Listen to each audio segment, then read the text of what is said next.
Yeah. Um, and then we'll go ahead and get started because I know you're probably busy. Yeah. Um,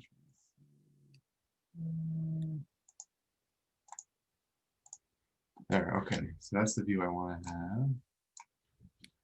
Okay. Well, I'll turn off the music too. Just had some background music there to get us started tonight. Um, so I should probably start my video too. There we go. I promised folks that they would get to see Bergie this evening. So I see. Bergie is here. He's in the house.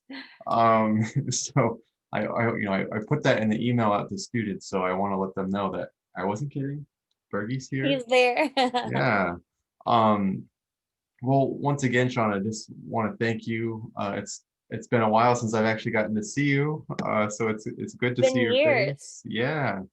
And just for the students that are on the call with us, I'm going to kind of just let them know kind of what this evening is about. Hmm. I'll introduce you, and then we'll go ahead and go into it. Okay. So for students who are here on the line, my name is Morgan Pellerin. I work in the Career Development Center. I'm the assistant director of the Career Development Center. And this is a new initiative we have, kind of in light of COVID, but it's also something I think that's good to do in general.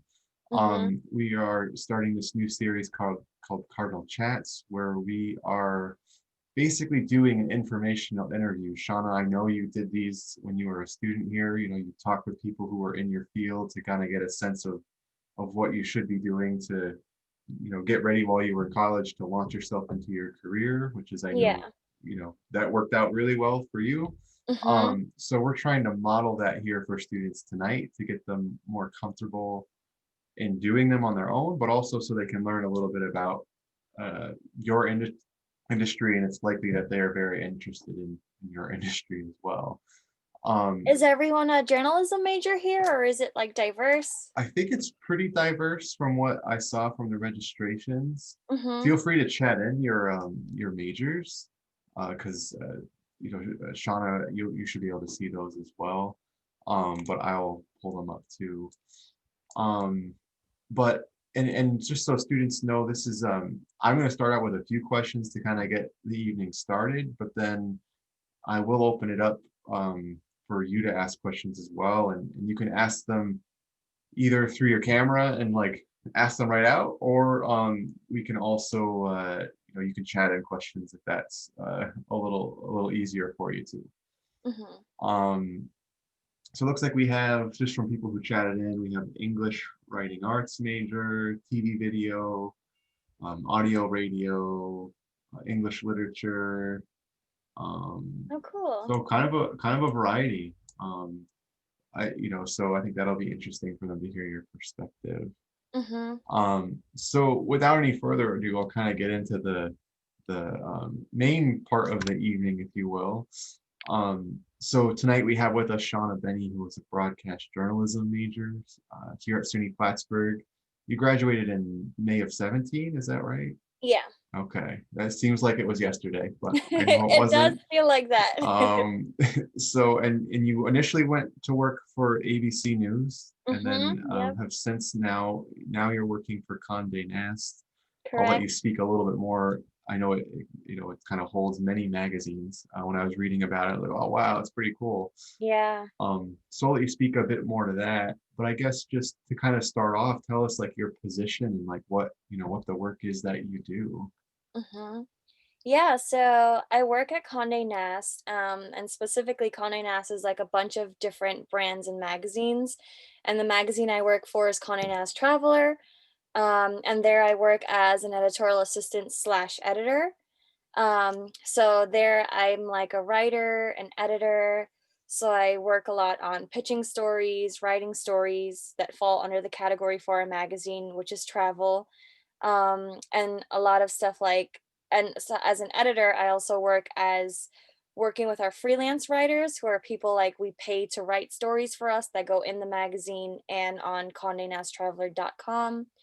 And then I also there's like so many things besides working on the magazine and .com.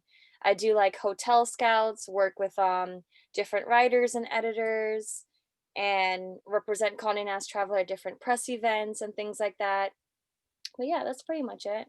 So that sounds pretty interesting, for Yeah. sure. What would you say is like the most rewarding part of your work that you do?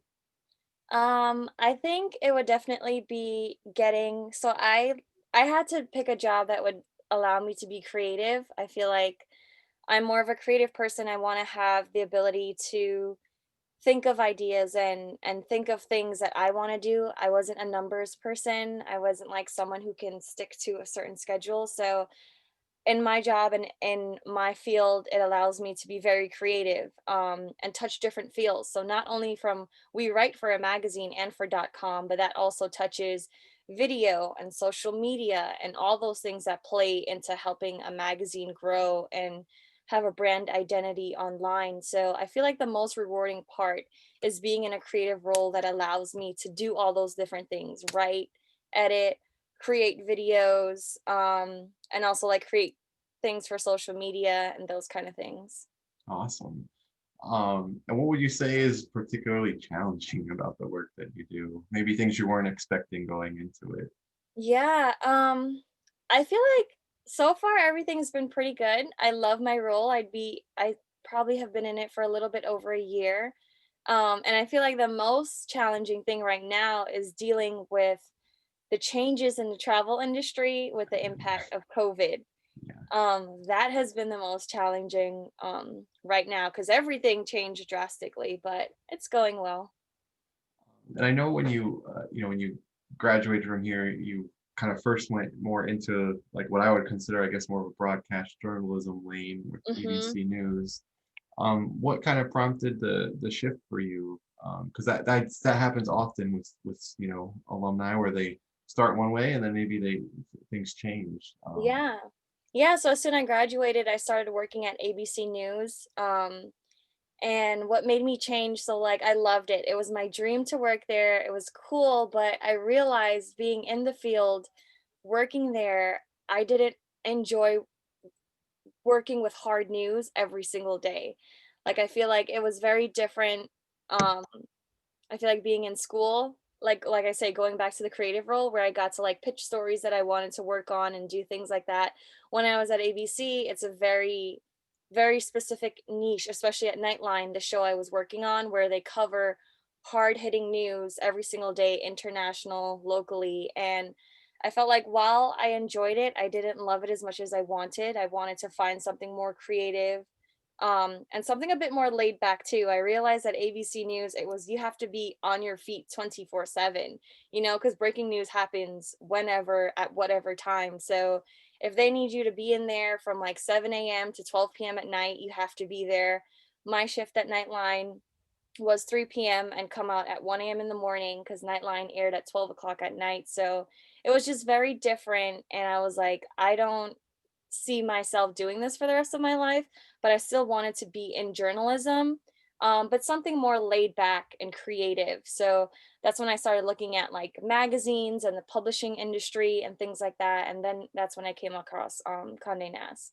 Nice. Thank you for sharing because it's actually interesting. We had 2 weeks ago we had another Cardinal chat and the alum had a very similar situation. They kind of had started one job. I think it wasn't that they didn't like it, but Yeah. it just wasn't maybe the environment they wanted to be in long Hmm. term. And I think that's a common thing of like, you may take a few jobs to find the environment that suits That you like really want. Yeah. yeah, suits whether it's your creativity or work-life balance, those types of things. So it's Hmm. just I think it's helpful for people to hear kind of what that might happen to them and not to be dissuaded, I guess, or there's other things out there. So Yeah. cool. So thinking about your work now, what would you say are the skills or traits that someone needs to have to be successful? Definitely number one thing that comes to the top of my mind is writing. Writing will be such a useful asset, just in terms of like, because I mean, I have basically my job is like writing every day.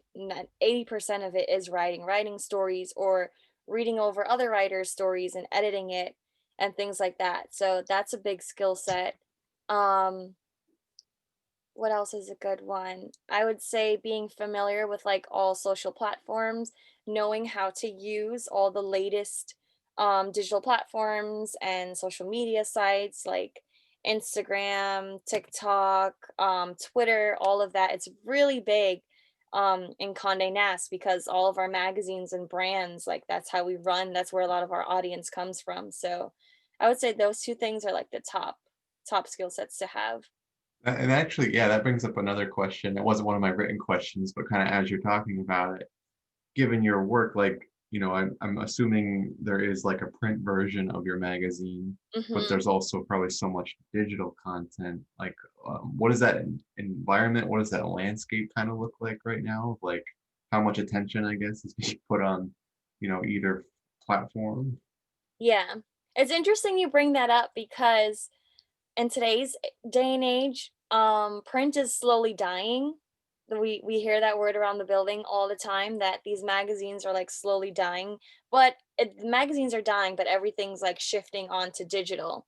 So like everyone's thriving on the digital platform, which is why I'm saying it's important to know all Yeah. those tools and stuff on and be digitally aware because that's what's going to help. But I mean, travel is still doing their print magazines are still doing well, but it is very different because when it comes to digital, you're turning out stories every single day, thinking of new things every day. You can cover anything.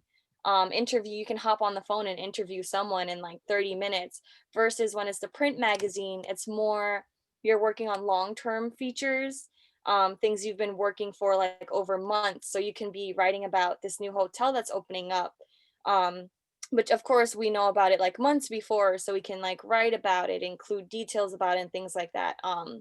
So I would definitely say if you're looking for print, it's more long term, more like big projects versus on the digital side where it's quick turnout stories like we can cover new things whenever they're happening. That's cool. Thanks for kind of breaking that down because I was curious Yeah. what that kind of looked like. Um, so we have students who are on the call with us or the chat with us, and I know there some of them may be graduating soon. Mhm. Thinking about the work you do, what would be some of the entry level type positions that someone, I guess, should be looking for if they're interested in doing the work that you do? Yeah, I would definitely say the number one thing is an internship. That is like your key way into the door, the easiest way to get in. Internships and fellowships, those two are really good, and Condé Nast does offer them. So we actually found out the other day our internships were closed for a while, but we found out starting in the beginning of 2021, their internships are opening back up for like all different magazines and brands at Condé Nast.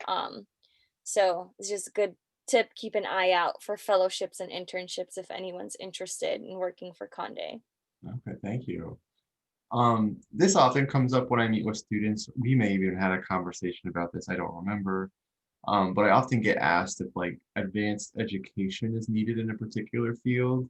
Hmm. So I guess thinking of your field and maybe you, but also the people you work with, like would you say advanced education is necessary to progress in the field or is it not really that common? What does Well, that kind of look like? this is a great question. For my field, it is definitely not. You don't need advanced education. In my field, I would definitely say even in TV and news, and I feel like journalism itself too, it is mainly your connections, who you know, and networking. That's how you're going to get into the door. Well, that leads to my next question. Mhm. So, and I know just even from when we were working together, it was important. But Mhm. how important has networking been in growing your career? How do you recommend students think about doing it? But maybe just start from your own experience with it. Yeah, it is 1,000% necessary. That is how I got into the door. It was at Conde. It was definitely not my resume that got me in. Of course, that helped, but it was who I met and who I knew that helped me get in there and land an interview with a recruiter. So how I started going about networking, well, as you know, Morgan, I was big networking in Plattsburgh too. Um, I started my number one tool for success is LinkedIn. I feel like LinkedIn has helped me in Plattsburgh, and it is still helping me out today. I spent so much time in the Feinberg Library Googling like all these different recruiters on LinkedIn that worked at places I wanted to work at, and that's what I had did for ABC. I found out like who ran the internships there, who was in charge of the like what was the recruiter or the talent acquisition specialist in charge of internships at ABC. And I was just always like adding them, sending friend requests for them on LinkedIn or trying to message them, and also like sending out cold emails introducing myself as a student, figuring out like if we can set up a phone call, an informational interview. I was always doing that. And then I believe I if I can remember, I think that's how I had got my internship for ABC. I had found the intern recruiter, and I applied first, and then I sent her an email, and she had actually before she even saw my application, she responded to my email and said that she would be willing to hop on a call with me. And then from there everything went through. And then for Conde too, when I left, when I was like, okay, I don't see myself spending the rest of my time working at ABC. I want to try something else. I went back to LinkedIn and I looked up recruiters that worked at Conde, and I just kept sending out emails. And there was this one recruiter I found who had like similar interests, and I saw that she was working at a few of the brands I wanted to work at Conde. And I sent her like 3 emails, and this is a good note too, like people are busy. They won't respond to your first email. They may not respond to your second email. And I just kept following up with her. And I believe on my fourth email, she was like, hey, Sean, I saw your other email. Sorry, I haven't gotten back to you, but let's hop on a call. And then from there again, she put me in touch with the right recruiter at Conde. And then that's how I got in. So persistence, Yeah. definitely. Well, I even remember from our earlier conversations when you were a student here. I remember you actually, I don't know if it was in this office because I moved offices, but you came into my office and you were asking me for advice, and you rattled off all the things you'd already done, which is like what you had shared there. And I remember kind of telling you, I have a few suggestions, but you're really doing like a lot of the things already you should be doing. So like a Yeah. lot of that informational interviewing, that networking, like you're kind of a case study of where that can lead you if you're persistent with it. So it's really Mhm. cool to hear it's still serving you well after leaving here too. Yeah, you really want that person. You need them to get to know you, like your face, put a face to the name. Because I even heard from recruiters at ABC that they see thousands of resumes all the time. So you really want to try to do your best. You can not only apply. It's like you're doing no work if you just sending a resume online. You really have to get in touch with them over email, or hop on a phone call or take them out to coffee, something like that, to just let them know your face and recognize you. Yeah. Um, so I'm going to kind of move to your college experience when you were here, because some students might be thinking about, well, what should I be doing? Mhm. What with the time I have left, or that type of thing. So thinking about your experiences here as a student, what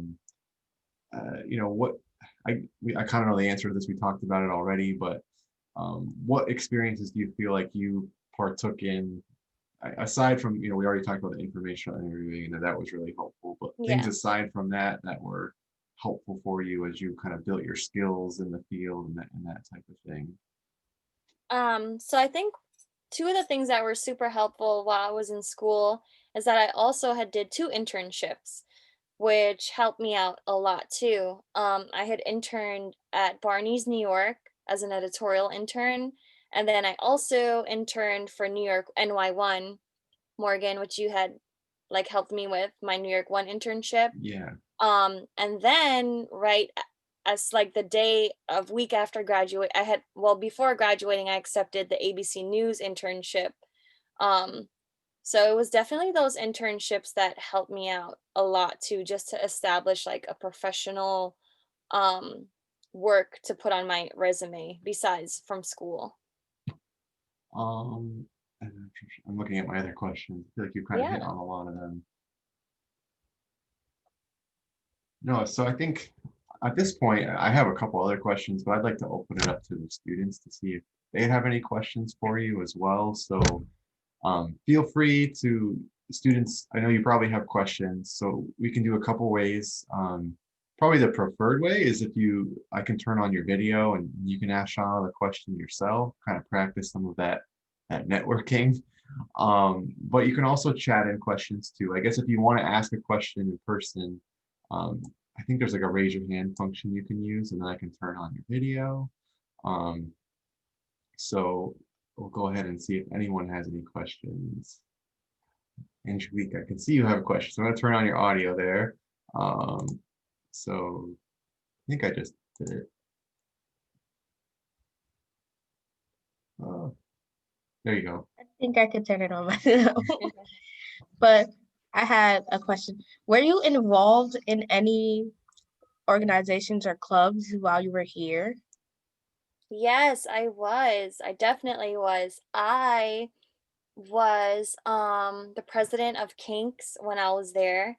The Natural Hair Club on campus. I'm pretty sure they're still there. And then I was also the vice president of NABJ, the National Association of Black Journalists on campus as well, which I'm pretty sure they're still there, right, too, right? PABJ. I think so. Yeah. Mm-hmm. So yeah, those are my two. So would you recommend students to join organizations like this so that they can get experience? Definitely, definitely. Because when you join an organization too, you also get to grow as a student. You take on a lot of responsibility. And I feel like when people look at your resume and see that, they're like, oh, okay, this person was able to handle certain things or like be a leader within this group and things like that. So I definitely say 1,000% you should join orgs on campus. Okay. All right. Yeah. Let's see another question. I gotta find the. Oh, I think someone had a question. Yep. I trying to unmute. There we go. There you go. I think you're set. Hi. My name's Gadiva, and I'm actually a senior. I'm graduating in May. So I talked to the chairman of the department, Tim Kluge, and he said I can apply for an internship, but it's not always guaranteed. So what do you think is the best thing for me to do so I'm able to get a spring internship? Yeah, I definitely can say apply for it. Totally do it because that's how I landed an internship after graduation too. So I definitely do think you should apply to whatever you see, whatever you want to, definitely do it. Um and I mean it's always like it's true, it may not be guaranteed, but it's best to apply anyways. You never know what will happen. And then like let's say if it doesn't work out, I mean, just keep applying to entry level roles and things like that. But I definitely do think you should apply. And the other thing I guess I would add to that too is don't, there's, because you mentioned your department, there's like departmental internships, but then there's also like internships, outside of your department that you kind of find on your own. In many cases, I think maybe only one of your internships, Shauna, was through, probably neither of them were necessarily through the department. You kind of found them on your own. Oh yeah, no, yeah. None of them were through the department. Yeah. I was just like applying, like I would just go to the companies that I liked online and look at like what internships and what programs and stuff they have. Also, a lot of companies offer like not only internships but fellowships as well too. Fellowships are another good one. And then I've seen like I've saw NBC does like a 2-year program for recent graduates to train them as well too coming out of school and then help them land a job at the end of their 2-year program. So there's a lot of stuff out there. So what do you think is best to make my resume stand out? So the number one thing I learned is that when you are applying online, um a machine 9 times out of 10 it's a machine that's looking at your resume first. So the trick that I learned that I hope you do, you have to follow it, is look at the listing that they have, that you like the job description that you're applying to, and literally pull out words from that description and put it into your resume.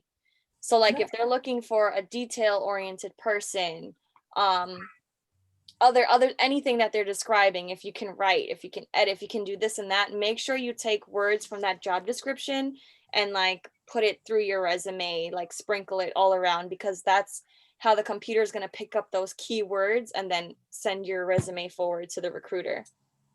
I never thought of that. Thank you. No problem. You're welcome. Sure, I think you had a question. Yeah, so I actually have two questions, if that's okay. Yeah. Sure.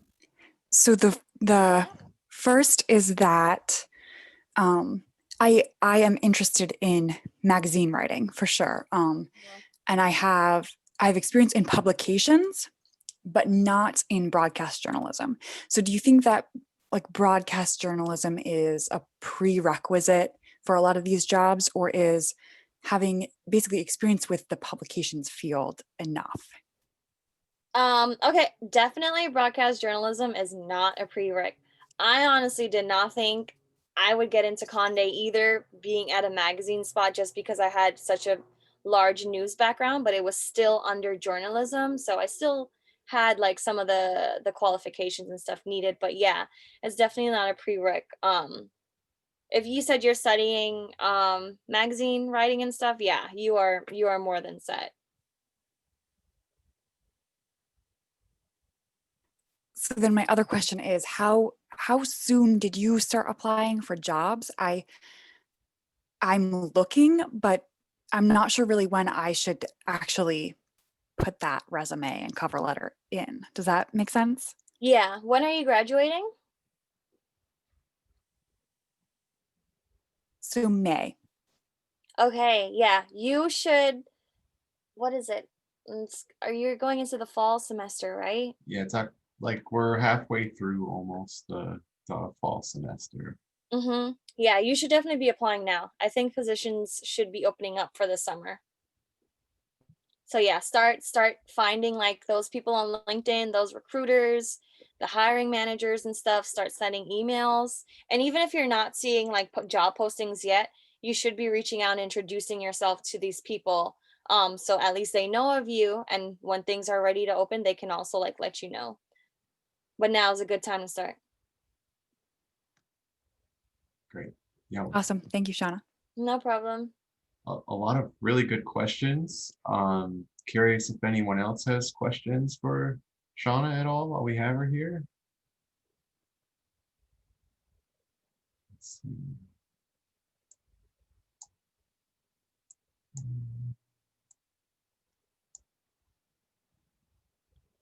I'm not seeing any right now, so I guess I'll I kind of have a question for you, Shauna.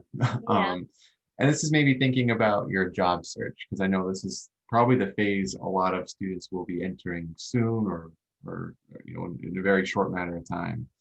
Um, how did you keep your sanity during that? How did you like kind of just keep forging forward, and uh, what strategies did you have that you found that were helpful in your job search?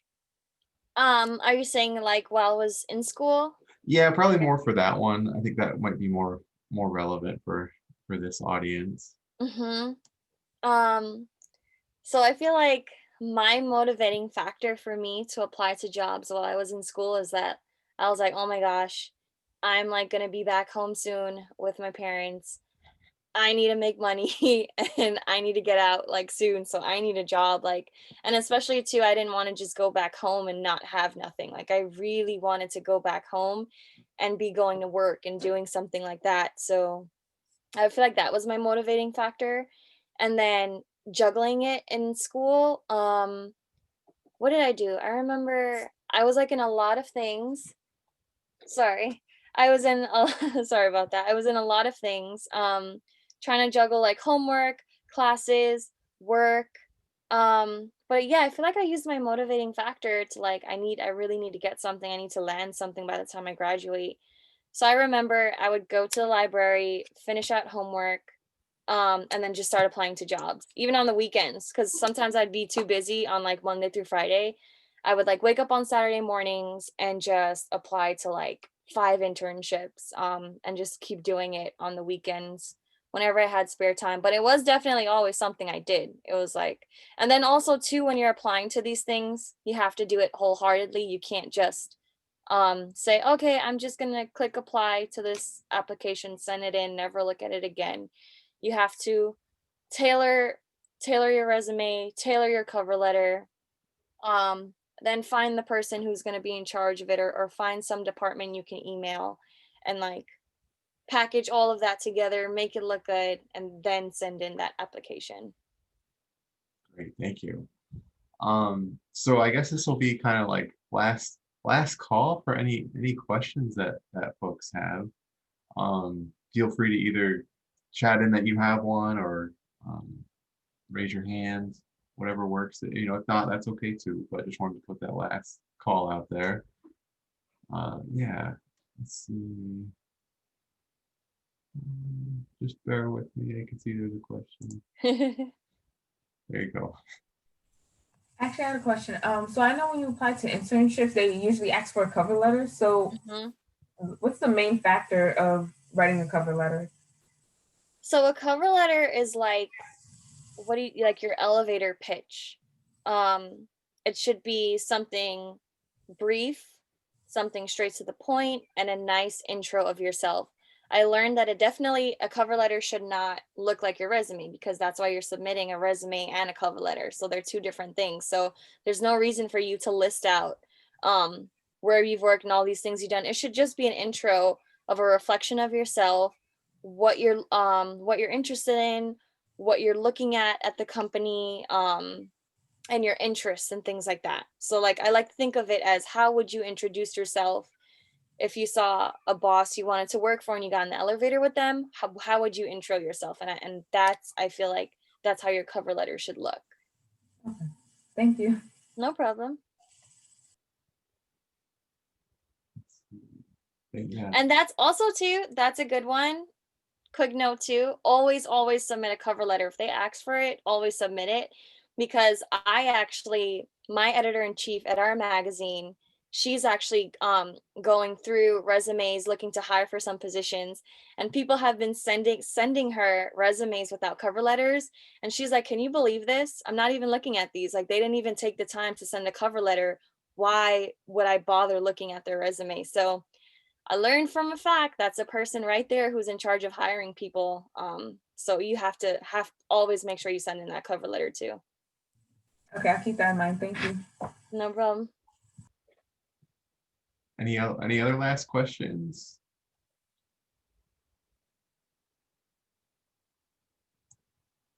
Well, seeing none, I guess I would do a couple things recommend a few things for students. One, you know, definitely feel free to, well, I should ask you this first, Shauna. Yeah. If students wanted to follow up with you, what would be the best way for them to do that, if you wanted them to do that? Yeah, I can definitely say reach me by email. Best, easiest way to contact me. Okay. And if I don't respond to your first email, please follow up with me. There you go. Mm-hmm. And if you wanted to, you feel free after to type that in the chat. Yeah, I'll share it right now. LinkedIn too, maybe. That's how I got a hold of you again. Yes, this is true. Yeah. LinkedIn too, but I can probably get back quicker to you by email. Okay. And I also just wanted to let folks know this is a continuing series. So we do have, we kind of have a broad spectrum of majors and the people that we've reached out to do this. So Shauna's probably the only one that's really related to like writing and journalism. But we do have two more this semester. One is with someone who works in cybersecurity, and that's, I believe, November 9th. And then the final person works in, I would say, a very timely project. He works in epidemiology. Wow. He was a biology student here, went on to get his PhD. So that's going to be in December. Still working out the details on that one. He's a pretty busy guy right now, as you could imagine. Yeah, that's exciting. Yeah. So, and then the other thing I would let folks know, this conversation kind of brought that up. We do have a series we're doing this semester called Getting Started. And we have 4 main topics. We're doing each one 2 times. Resumes and cover letters is one of the topics. One on job search strategies and resources. One on interviewing prep, and then one on understanding salary and benefits. So like when you get hired, like what should you know about understanding a benefits package and a salary package. Oh, that's Um, so good.